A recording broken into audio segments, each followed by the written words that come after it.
Gold, trusted gold buyers. మీరు తాకట్టు పెట్టిన బంగారాన్ని విడిపించి ఈ రోజు ఉన్న మార్కెట్ ధరకు కొనబడను. అగ్ని పరీక్షలో చాలా క్యూట్ ఉన్నావు. అదే నేను ఏదైతే ఇందాక ఇప్పుడు ఉన్నావు, ఇప్పుడు క్యూట్ గా ఉన్నావు. అంటే అగ్ని పరీక్ష జనాల కోసం మాట్లాడుతున్నాను. నా గురించి అంటే నాకు క్యూట్ గా కనబడతాను ఆబ్వియస్లీ. ఇప్పుడు అగ్ని పరీక్షలో క్యూట్ ఉన్నావు, చాలా మంచిగా ఉన్నావు, చాలా మంచిగా అనిపించింది. నీ మాటలు క్యూట్ ఉన్నాయి, నువ్వు క్యూట్ అని చెప్పన్న జనాలు హౌస్లో అమ్మ బాబోయ్ నేను ఎప్పుడు వెళ్ళిపోద్దురా బాబు అన్న కామెంట్లు అన్న సిచ్యువేషన్కి రావడానికి రీజన్ ఏమని అనుకుంటున్నావా? నువ్వు బయటకు వచ్చాక నువ్వు ఏమైనా ఆలోచించావా? అక్కడ ఉంది నేనే, ఇక్కడ ఉంది నేనే. అక్కడ నచ్చిన వాయిస్ ఇక్కడ నచ్చలేదు అన్నారు. అక్కడ కూడా ఇదే వాయిస్ తో మాట్లాడా, ఇక్కడ కూడా ఇదే వాయిస్ తో మాట్లాడా. మేబీ నేను అరవలేదు అగ్ని పరీక్షలో, ఎందుకంటే మాకు ఆ సిచ్యువేషన్స్ రాలేదు. సిచ్యువేషన్స్ కొత్త కెమెరాలకి అసలు బిగ్ బాస్ హౌస్ కూడా మాకు కొత్తే కదా, ఆ కెమెరాలు కూడా కొత్తే మాకు. అసలు ఫస్ట్ ఆఫ్ ఆల్ ఓపెన్ గా చెప్పైనా ఎలా ఉండాలో అర్థం కాలేదు నాకు. నేను ఇప్పుడు నేను హైపర్ యాక్టివ్, అల్లరి చేస్తాను. ఆ స్కోప్ నాకు అగ్ని పరీక్షలో రాలేదు. అల్లరి చేయడం అవన్నీ. ఎందుకు సైలెంట్గా ఉన్నారు మీరు, ఎందుకు అలా కూర్చొని ఉంటున్నారు, ఎందుకు జోన్ అవుట్ అయిపోయి ఉన్నారు అన్న కామెంట్స్ వచ్చాయి నాకు అగ్ని పరీక్ష. ఇక్కడ ఎందుకు అంటే ఇంకా నేను నాలాగా ఉండాలనుకున్నాను. గొడవలు వచ్చినప్పుడు నేనే కాదు అందరూ అరుస్తారు. అరవని వాళ్ళు బిగ్ బాస్ లో సస్టైన్ అవ్వగలరా? మరి నేను అరిచినప్పుడే ప్రాబ్లం అవుతుందంటే తెలియట్లేదు. అవును, ఇప్పుడు నువ్వు నీలానే ఉన్నావు. ఇప్పుడు నువ్వు బయటకు వచ్చేసావు అంటే నీ క్యారెక్టర్ నచ్చలేదా జనాలకి? అంటే నీలా నువ్వు ఉండడం వాళ్ళకి నచ్చలేదా? క్యారెక్టరా అంత పెద్ద పెద్ద వర్డ్స్. నా క్యారెక్టర్ కాదు, నేను అరవడం వాళ్ళకి ప్రాబ్లం అని నాకైతే క్లారిటీ వచ్చింది. నేను అరవడం, నా ఫేస్ ఎక్స్ప్రెషన్స్, నేను కొంచెం ఎక్స్ప్రెసివ్, నాకు దాగదు. నీ ఫేస్ ఎక్స్ప్రెషన్స్ చాలా యారోగెంట్ గా, చాలా యాటిట్యూడ్ గా, అంటే అమ్మా అంటే ఒక యాటిట్యూడ్ పర్సన్ ఇచ్చేటట్టు, లైక్ చాలా చిరాగ్గా ఇచ్చేటట్టు ప్రాబ్లం అది కూడా. అదిగో నాకు ఆగదు, చెప్పు నాకు నిజంగా ఆగదు. నాకు ఇలా వెళ్ళిపోద్ది ఫేస్ ఆటోమేటిక్ గా. మా నాన్న వెళ్ళే ముందు చెప్పాడు నీ ఫేస్ ఎక్స్ప్రెషన్స్ కంట్రోల్ చేసుకొని. నువ్వు నీలా ఉన్నావు, అది ప్రాబ్లమే. నువ్వు నీలా లేకపోయి ఉంటే బాగుండేది. అంటే నేను యాక్ట్ చేయలేను కదా అక్కడ. ఎవరైనా యాక్ట్ చేసే వాళ్ళు ఉన్నారా అలా? ఉన్నారు. ఎవరు? చెప్పను. వద్దు, నేను చెప్పను. శ్రీజ యాక్ట్ చేస్తుందా? లేదు, శ్రీజ జెన్యున్, చాలా జెన్యున్. మేము అంత జెన్యున్గా ఉన్నాము. అలా మాలాగా మేము ఉన్నాం కాబట్టి మేము అలా అరుస్తున్నాము. మేము కూడా అన్ని లేదు ఓ కెమెరా ఉంది నేను ఇప్పుడు అరవకూడదు అని అంటే నేను ఇంకో 4-5 వారాలు ఉండేదా. శ్రీజ బజర్ శ్రీజ సంచలకులు బజర్ ఇష్యూ నీది సంజనాది కానీ ఇది ఎందుకు అంత పెద్ద ఇష్యూ చేసావని? అంటే లైక్ ఇలా జరిగింది, ఓకే నెక్స్ట్ టైం అని వదిలేచ్చు కదా, ఎందుకు దాన్ని అక్కడ అంత డ్రాగ్ చేసావు అని చెప్పి, ఓన్లీ బికాస్ ఆఫ్ అక్కడ నీకు ఛాన్స్ వచ్చింది, టైం వచ్చింది, నువ్వు మాట్లాడాలి, అక్కడ ఏదో ఒక ఇష్యూ చేయాలని చేసావని చెప్పి కామెంట్. అది మీ కంటెస్టెంట్ ఇచ్చిన కామెంటే. నీకు దానికి ఏం చెప్తావు? అమ్మ బాబోయ్ అస్సలు కాదు. అక్కడ ఏమైందంటే ఫ్యామిలీ లెటర్ అనేసరికి అందరం ఫ్రీజ్ అయిపోయాం. హార్ట్ బీట్ లిటరలీ ఇట్లా వణుకుతున్నాము. అంటే 3 weeks అయ్యింది కదా వెళ్ళి. మీకు అలా ఉంటుంది కానీ మాకు మేము ఎమోషనల్. అయ్యో నాకు తెలియదండి. అవునా? లేదు, ఇప్పుడు ఇమాన్యుల్ కూడా ఏడ్చాడు, అందరూ ఏడుస్తారు. అదే నేను అన్నా ఫ్యామిలీ ఎమోషనల్.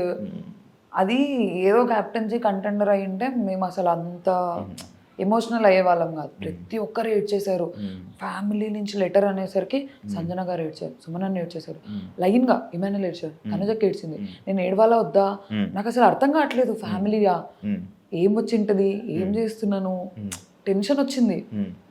మీరు సరిగ్గా చూస్తే నేను ఫస్ట్ రౌండ్ లో నేను కదలలేకపోయాను, నేను ఫ్రీజ్ అయిపోయా. నేను కానీ సెకండ్ రౌండ్ లో అందరం తోసుకుని వెళ్ళదు తెలుసా? ఎలా తోసావు తెలుసా? నేను తోసాను, అది వెళ్ళిపోయింది.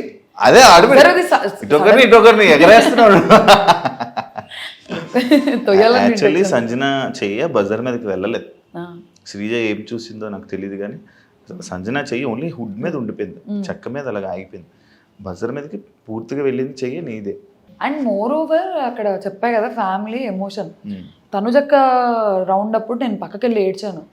అయ్యా ఛాన్స్ మిస్ అయిపోతుంది.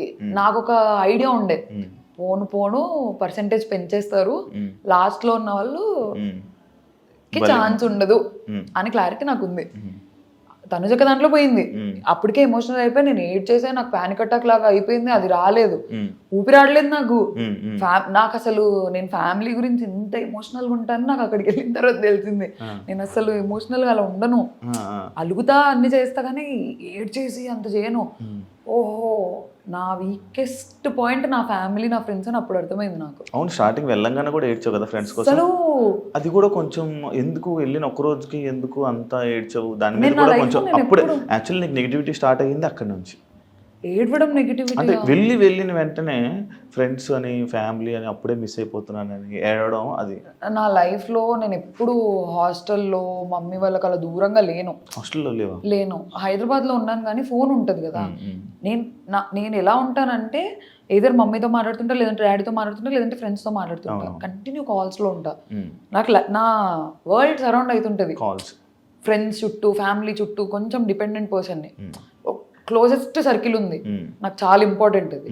నేను లిటరలీ ఫ్రెండ్ సర్కిల్ అంటున్నాను అందుకే. సర్కిల్, ఆ సర్కిల్ బాయ్ ఫ్రెండ్ ఉన్నాడా? నాకు బాయ్ ఫ్రెండ్ లేడండి. ఎంత బాగుంటారు బాయ్ ఫ్రెండ్ లేకపోవడం ఏంటి? ఏం లేదు అంతే, అలా ఉంటాను. అక్కడికి వెళ్ళిపోయాను. నాకు ఫస్ట్ ఆఫ్ ఆల్ నా లైఫ్లో చేంజ్ నచ్చదు, నేను ఈజీగా అడాప్ట్ చేసుకోలేను చేంజ్ని. అక్కడికి వెళ్ళా, బాస్ హౌస్లోకి వెళ్ళిపోయా అనేది నాకు ఒక షాక్. అగ్ని పరీక్షలు కూడా ఫోన్ లాక్కున్నారని విన్నాను. అవును, మరి అప్పుడు అలవాటు అయింది కదా. నైట్ చేసేవాళ్ళు కదా నాకు, morning to night shoot, mid night 2 అయినా కూడా ఒక అరే తెలుసా ఇట్లా అయింది అని చెప్పి మాట్లాడుకునేదాన్ని. ఒకరు ఉంటారు నాతో మాట్లాడడానికి. ఇక్కడ అలా లేదు, అందరు కొత్త వాళ్ళు, ఎవరు మాట్లాడట్లేదు. శ్రీజ వాళ్ళు మేమందరం ఫ్రెండ్స్, జస్ట్ తెలుసు అంతే. అలా నాకు మనీష్కి ర్యాపో ఉండేది, ఎందుకంటే మేము కొంచెం మాట్లాడేవాళ్ళం అగ్ని పరీక్షలు అంతా. కరెక్ట్ మనీష్ కనిపించిన వెంటనే మనీష్ డాడీ షర్ట్ అని తీశారు. నేను ఆల్రెడీ లో ఉన్నా, మనీష్ నాకు గుర్తు చేశాడు, ఇదిగో మా నాన్న షర్ట్ నేను ఇలా తెచ్చుకున్నా అని. నాకు స్టార్ట్ అయింది, అబ్బా నా ఫోన్. అలా కాదు, నేను ఏదైనా పని చేస్తూ ఫోన్ మాట్లాడేదాన్ని, సర్దుకుంటున్నా ఫోన్ సడన్ గా వెళ్ళిపోయింది ఫోన్ ఏది అని. ఓ హిట్ అయింది. ఇంకోటి తెలుసా, నేనే ఎక్కువ ఏడ్చా అందరికంటే. రాలేదు ఎడిటింగ్. నేను అసలు ఫస్ట్ వీక్ లో తనుజక్క కాదు క్రై బేబీ అని నన్ను అంటారు అనుకున్నా, తనుజక్కకి వెళ్ళింది అదేంటో నాకు తెలీదు. నేనే ఏడ్చా అందరికంటే ఎక్కువ. ప్రతిరోజు నైట్ నేను సంజన గారు కూర్చుంటాము, ఫ్యామిలీ గుర్తొస్తుంది అంత నేను. సంజన గారు ఏడుపు తక్కువ, నేను ఇంకా ఫ్యామిలీ ఏడుసేవాళ్ళు, సంజన గారు కన్సోల్ చేసేవాళ్ళు. మేము ఎంత కొట్లాడుకున్నా నైట్ అయితే ఇలా వచ్చేస్తాము. నీ శ్రీజ వల్ల నీ గేమ్ పాడైపోయింది అనేది ఒక టాక్ ఉంది. దానికి నువ్వు చెప్పేది ఎందుకంటే మీ ఇద్దరు, నేను ఒక వీకెండ్ నాగార్జున సార్ మిమ్మల్ని తిడుతుంటే జనాలు ఎంజాయ్ చేశారు, అలా వాగుతూనే అండ్ ఇంకొకటి ఇద్దరు వాయిస్లు గట్టి వాయిస్లే. అసలు మీ ఇద్దరు మాట్లాడితే బిగ్ బాస్ లాగా మిగతా 12 మంది వాయిస్లు వినపడవు, 13 మంది ఉన్నారు, ఎవరి వాయిస్లు వినపడవు. అలాంటి 2 స్ట్రాంగెస్ట్ వాయిస్లు ఒక దగ్గర ఉండిపోవడం ఏమైనా ఇదైందంటావా? అంటే నేను లోపల ఉన్నప్పుడు నేను అది ఫీల్ అవ్వలేదు, శ్రీజ వల్ల నా గేమ్ పాడవుతుంది. బయటకు వచ్చాక ఫీల్ అయ్యావా? అంటే ఇదంతా చూడడం వల్ల ఇప్పుడు మేమిద్దరం కొంచెం ఎగ్జైటెడ్ గా ఫీల్ అయ్యే క్యాండిడేట్స్. మా ఇద్దరికి లిటరల్ గా చెప్పాలంటే అదే తొందర ఎక్కువ, ఆతృత చెప్పేయాలి పాయింట్. నా ప్రాబ్లం ఏంటంటే నేను మర్చిపోతానేమో అని నా పాయింట్. నేను ఇంకోటి ఆలోచించే లోపు చెప్దాం పాయింట్ అని అలా అందించుకొని ఇద్దరం కొంచెం సిమిలర్ గా ఉండేసరికి అది కొంచెం నెగిటివ్ అయింది. అది నాకు లోపల తెలియలేదు, బయటకు వచ్చిన తర్వాత అర్థం. చెప్పారు ఎవరైనా? చాలా చెప్పారు. ఏమని చెప్పారు? అట్లీస్ట్ తనన్న సైలెంట్ గా ఉండింటే నీకేం బాగుండేది, నువ్వు సైలెంట్ గా ఉన్నా తనకేం బాగుండేది. ఇద్దరు ఇలా కకే అని వచ్చేసారు. అదే మీ ఇద్దరికి నెగిటివ్. ఒకళ్ళ మీద పడిపోయేవాళ్ళు వెళ్ళి నువ్వు వచ్చి మమ్మల్ని గుద్దు, అదే అంటే బాలయ్య డైలాగ్, నేను వచ్చి నిన్ను కుదిరా, నువ్వు వచ్చి నేను వాళ్ళందరి మీద ఏం పడలేదు. నా దగ్గరకు వచ్చిన వాళ్ళకి అన్ని పాయింట్ అవుట్ చేస్తేనే వస్తుంది అది బాధ. కానీ నీ పాయింట్స్ అన్ని బానే ఉండేవి, కాకపోతే నువ్వు ఏదో మాట్లాడుతుంటే పక్క నుంచి తను వచ్చి ఇంకా రేపడం వల్ల ఇద్దరు చెలరైపోయేవాళ్ళు. అదే And for more videos, Please subscribe to iDream. Please subscribe to iDream. Please subscribe iDream. And please subscribe to iDream. For more videos, subscribe to iDream. please like, share, and subscribe to the channel. Congratulations, iDream. Subscribe to iDream. Subscribe to iDream. So subscribe to iDream Media.